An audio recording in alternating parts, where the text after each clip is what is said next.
श्री गणेशाय नमः। श्री गुरुवे नमः। समस्त शिव परिवार की जय हो। शिव पुराण विंध्येश्वर संहिता पहला अध्याय। प्रयाग में सूत जी से मुनियों का तुरंत पाप नाश करने वाले साधन के विषय में प्रश्न, जो आदि से लेकर अंत में है, नित्य मंगलमय है, जो आत्मा के स्वरूप को प्रकाशित करने वाले हैं, जिनके 5 मुख हैं और जो खेल खेल में जगत की रचना, पालन और संहार तथा अनुग्रह एवं तिरोभाव रूप 5 प्रबल कर्म करते हैं। उन सर्वश्रेष्ठ अजर अमर उमापति भगवान शंकर का मैं मन ही मन चिंतन करता हूँ। व्यास जी कहते हैं, धर्म का महान क्षेत्र जहाँ गंगा यमुना का संगम है, उस पुण्यमय प्रयाग जो ब्रह्मलोक का मार्ग है, वहाँ एक बार महातेजस्वी महाभाग महात्मा मुनियों ने विशाल यज्ञ का आयोजन किया। उस यज्ञ का समाचार सुनकर पौराणिक शिरोमणि व्यास जी के शिष्य सूत जी वहाँ मुनियों के दर्शन के लिए आए। सूत जी का सभी मुनियों ने विधिवत स्वागत व सत्कार किया तथा उनकी स्तुति करते हुए हाथ जोड़कर उनसे कहा, हे सर्वज्ञ विद्वान रोमहर्षण जी, आप बड़े भाग्यशाली हैं। आपने स्वयं व्यास जी के मुख से पुराण विद्या प्राप्त की है। आप आश्चर्य स्वरूप कथाओं का भंडार हैं। आप भूत भविष्य और वर्तमान के ज्ञाता हैं। हमारा सौभाग्य है कि आपके दर्शन हुए। आपका यहाँ आना निरर्थक नहीं हो सकता। आप कल्याणकारी हैं। उत्तम बुद्धि वाले सूत जी, यदि आपका अनुग्रह हो तो गोपनीय होने पर भी आप शुभाशुभ तत्व का वर्णन करें, जिससे हमारी तृप्ति नहीं होती और उसे सुनने की हमारी इच्छा ऐसी ही रहती है। कृपा कर उस विषय का वर्णन करें। घोर कलयुग आने पर मनुष्य पुण्य कर्म से दूर होकर दुराचार में फंस जाएगा। दूसरों की बुराई करेंगे, पराई स्त्रियों के प्रति आसक्त होंगे, हिंसा करेंगे, मूर्ख, नास्तिक और पशु बुद्धि हो जाएंगे। सूत जी, कलयुग में वेद प्रतिपादित वर्ण आश्रम व्यवस्था नष्ट हो जाएगी। प्रत्येक वर्ण और आश्रम में रहने वाले अपने अपने धर्मों के आचरण का परित्याग कर विपरीत आचरण करने में सुख प्राप्त करेंगे। इस सामाजिक वर्ण संकरता से लोगों का पतन होगा।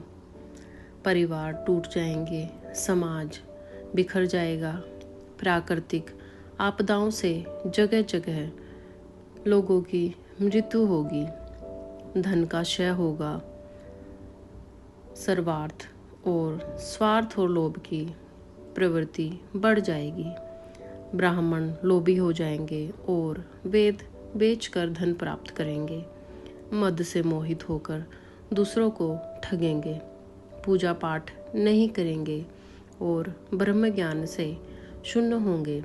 क्षत्रिय अपने धर्म को त्याग कर कुसंगी, पापी और व्यभिचारी हो जाएंगे।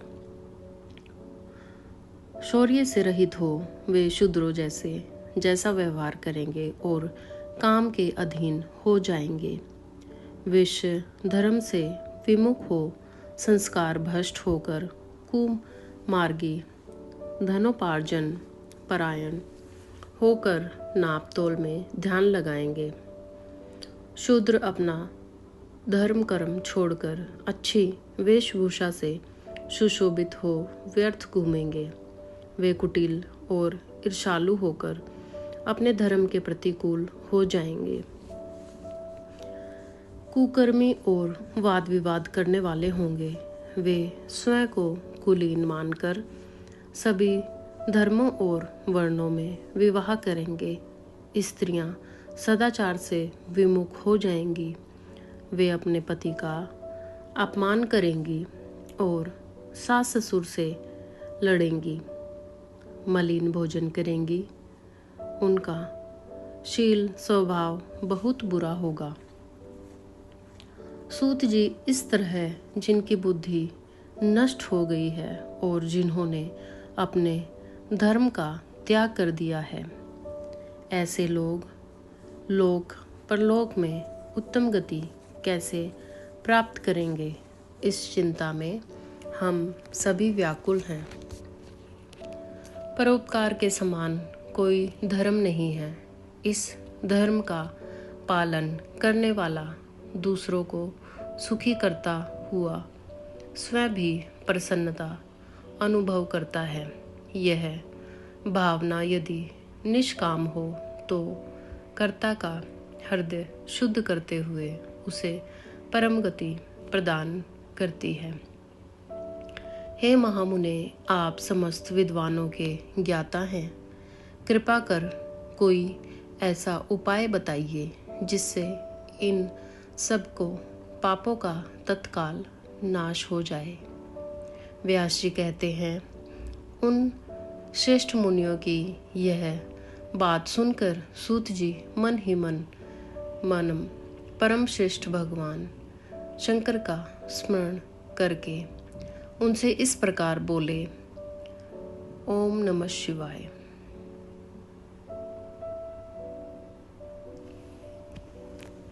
हर हर महादेव। विंध्येश्वर संहिता का शिव पुराण का दूसरा अध्याय। शिव पुराण का परिचय और महिमा। सूत जी कहते हैं, साधु महात्माओं, आपने बहुत अच्छी बात पूछी है। यह प्रश्न तीनों लोगों का हित करने वाला है। आप लोगों के स्नेहपूर्ण आग्रह पर गुरुदेव व्यास का स्मरण कर मैं समस्त पाप राशियों से उद्धार करने वाले शिव पुराण की अमृत कथा का वर्णन कर रहा हूँ। ये वेदांत का सार सर्वस्व है। यही परलोक में परमार्थ को देने वाला है तथा दुष्टों का विनाश करने वाला है। इसमें भगवान शिव के उत्तम यश का वर्णन है। धर्म, अर्थ, काम और मोक्ष आदि पुरुषार्थों को देने वाला पुराण अपने प्रभाव की दृष्टि से वृद्धि तथा विस्तार को प्राप्त हो रहा है। शिव पुराण अध्ययन से कलयुग के सभी पापों में लिप्त जीव उत्तम गति को प्राप्त होंगे। इसके उदय से ही कलयुग का उत्पात शांत हो जाएगा। शिव पुराण को वेद तुल्य माना जाएगा। इसका प्रवचन सर्वप्रथम भगवान शिव ने ही किया था। इस पुराण के 12 खंड या भेद हैं। ये 12 संहिताएं हैं। विंध्येश्वर संहिता, रुद्र संहिता, विनायक संहिता, उमा संहिता, सहस्त्रकोटि रुद्र संहिता, एकादश रुद्र संहिता, कैलाश संहिता,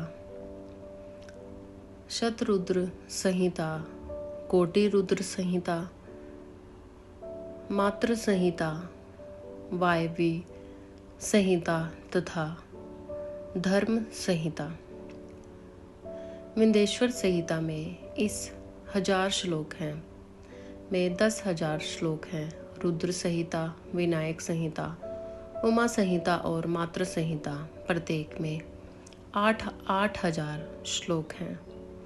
एकादश रुद्र संहिता में 13,000, कैलाश संहिता में 6,000, शतरुद्र संहिता में 3,000, कोटि रुद्र संहिता में 9,000 सहस्त्र कोटि रुद्र संहिता में, 11,000 वायव्य संहिता में 4,000 तथा धर्म संहिता में 12,000 श्लोक हैं।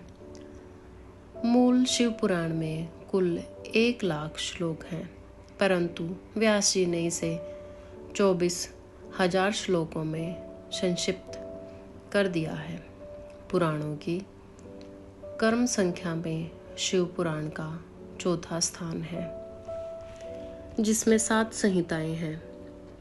पूर्व काल में भगवान शिव ने 100 करोड़ श्लोकों का पुराण ग्रंथित किया था। सृष्टि के आरंभ में निर्मित यह पुराण साहित्य अधिक विस्तृत था। द्वापर युग में द्वैपायन आदि महर्षियों ने पुराण को 18 भागों में विभाजित कर 4,00,000 श्लोकों में इसको संक्षिप्त कर दिया। इसके उपरांत व्यास जी ने 24,000 श्लोकों में इसका प्रतिपादन किया। यह वेद तुल्य पुराण विंध्येश्वर रुद्र संहिता, शतरुद्र संहिता, कोटि रुद्र संहिता, उमा संहिता, कैलाश संहिता और वायव्य संहिता नामक 7 संहिताओं में विभाजित है। यह 7 संहिताओं वाला शिव पुराण वेद के समान प्रामाणिक तथा उत्तम गति प्रदान करने वाला है। इस निर्मल शिव पुराण की रचना भगवान शिव द्वारा की गई है तथा इसको संक्षेप में संकलित करने का श्रेय व्यास जी को जाता है। शिव पुराण सभी जीवों का कल्याण करने वाला है, सभी पापों का नाश करने वाला है। यही सत्पुरुषों को कल्याण प्रदान करने वाला है। यह तुलना रहित है तथा इसमें वेद प्रतिपादित उदेत ज्ञान तथा निष्कपट धर्म का प्रतिपादन है। शिव पुराण श्रेष्ठ मंत्र समूहों का संकलन है तथा यही सभी के लिए शिव धाम की प्राप्ति का साधन है। समस्त पुराणों में सर्वश्रेष्ठ शिव पुराण ईर्ष्या रहित अंतकरण वाले विद्वानों के लिए जानने की वस्तु है। इसमें परमात्मा का गान किया गया है। इस अमृतमयी शिव पुराण को आदर से पढ़ने और सुनने वाला मनुष्य भगवान शिव का प्रिय होकर परम गति को प्राप्त कर लेता है। ओम नमः शिवाय। हर हर महादेव। जय जय श्री राधे। समस्त शिव परिवार की जय हो।